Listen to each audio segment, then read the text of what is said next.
You don't need to quit. You can switch.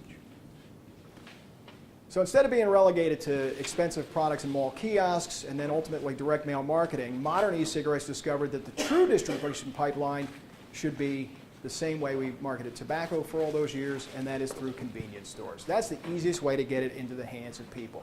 So the next wave was to put disposable models together. They cost $7.99 or $9.99 a pop. They last about 2 days. And we put them in the counters of convenience stores. And using that strategy, two companies took over the market. Enjoy, which is made by Soterra.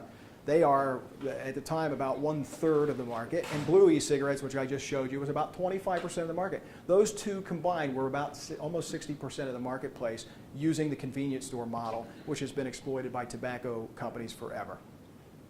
And of course, big share means you're a big target, right? So in April of 2012, Lorillard, who makes Newports and Trues, I showed you the True ad with the filter on it earlier, actually the nation's oldest tobacco company, purchased Blue e-cigarettes for $135 million in cash.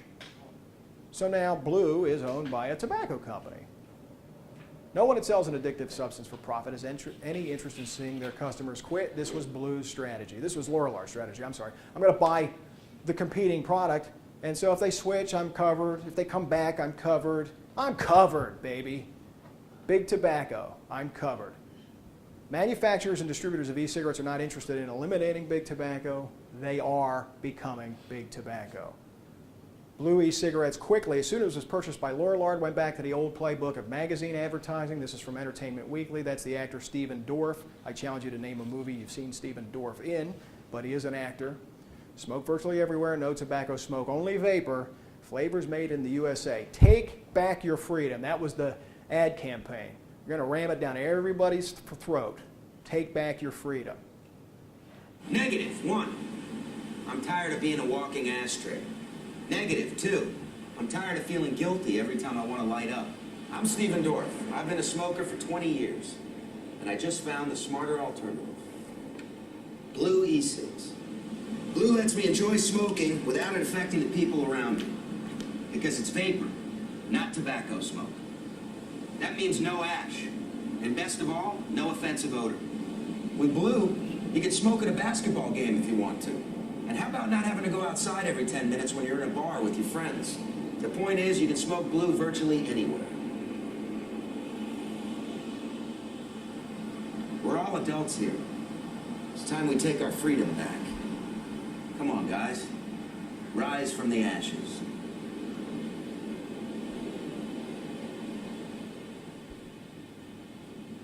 What a tool, right? I mean, really.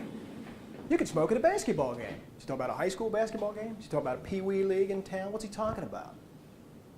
We're all adults here. Are we all adults here? No, we're not all adults here. He's talking about smoking in environments where everybody gets to share the air. If he wants to go sit in a bar and do this behavior, whatever. We're not talking about that.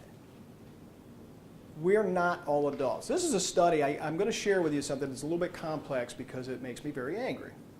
So back in the mid-2000s, there was a public health physician up at the University of Massachusetts by the name of Michael Siegel.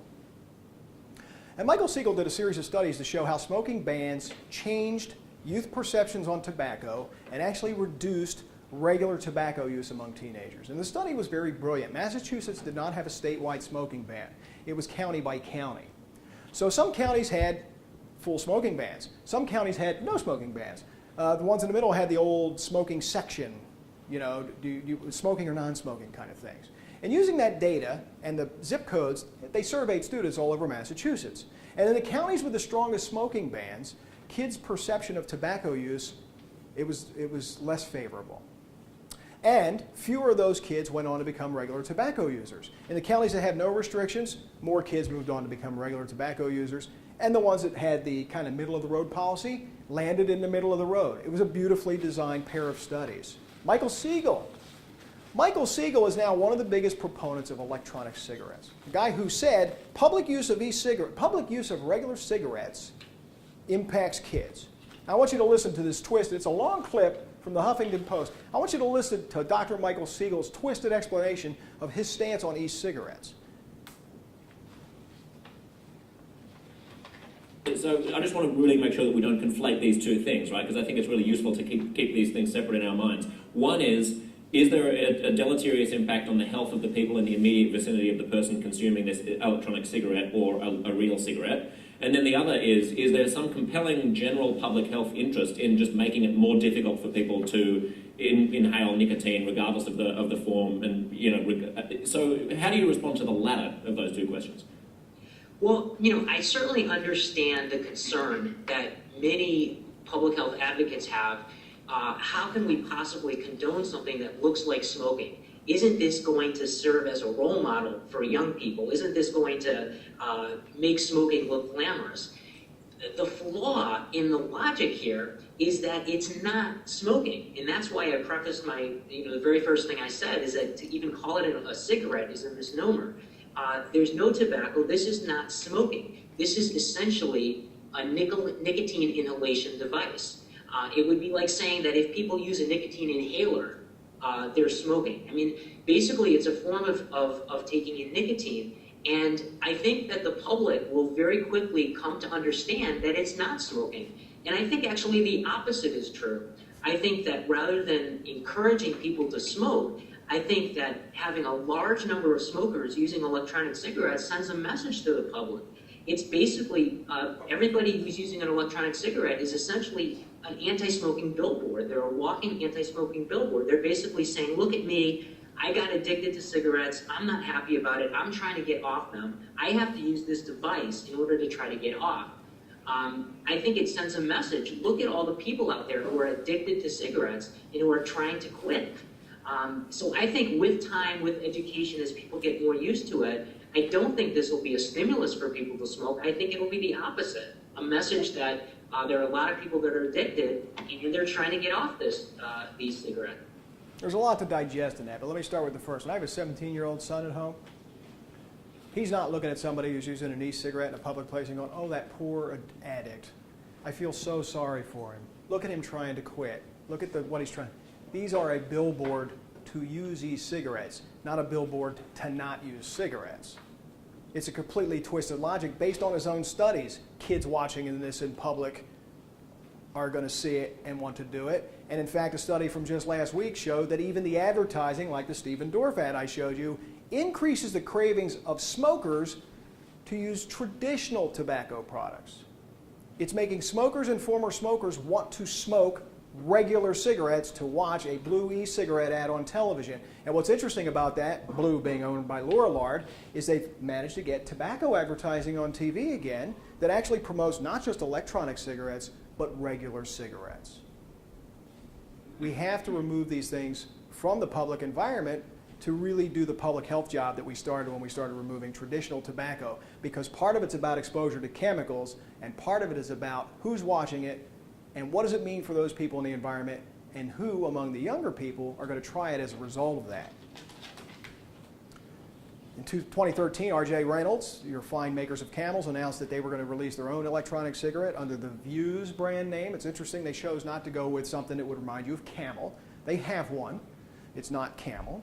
Marlboro did the same thing. Altria, Philip Morris, who makes Marlboro, announced that they were going to market their product as the Mark 10. These are all available in convenience stores now. The Mark 10 and the Views are commonly available in your convenience stores right now. I'm shocked when, they're still trying to skirt that line of this is helping people quit, so they've named them different things, because of course if you called it the Marlboro e-cigarette, the cat's out of the bag, right? We know exactly why you're selling a Marlboro e-cigarette. So what's the impact of that in Florida? Well, there's been a tremendous increase in youth use of electronic cigarettes in the state of Florida.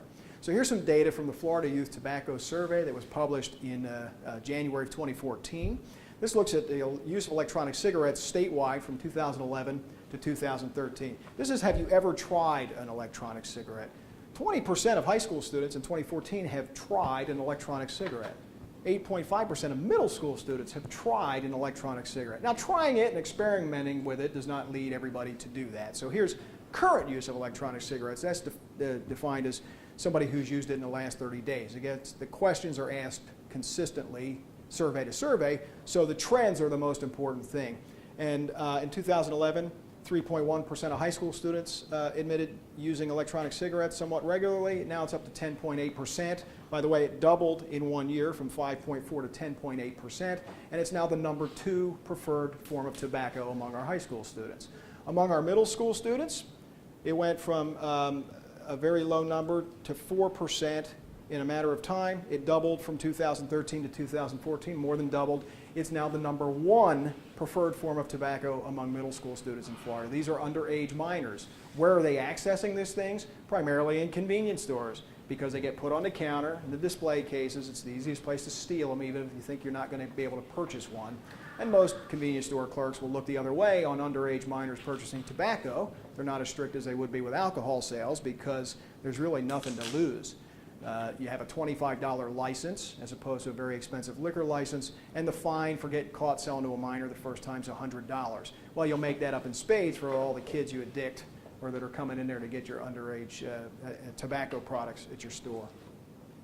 This is all the trends of all the tobacco. I just throw it up there to put it in perspective. When Tobacco Free Florida started their program back in the late 1990s, about 28% of high school students admitted using cigarettes, and that's all the way down to somewhere around 7% now. I think it's right around 8%. This is cigar use. You'll see that that also trended down. When the excise tax increased on cigarettes, cigars took over, and cigars led the way for a while. Spit tobacco always hovers down around 6% here in Florida, and that's very regional. It depends on where we're looking. But look at this. This is hookah, which trended pretty low for a long time and exploded on the last survey. And here's your electronic cigarettes. That's an exponential curve. That is exploding in the state of Florida, the use of electronic cigarettes.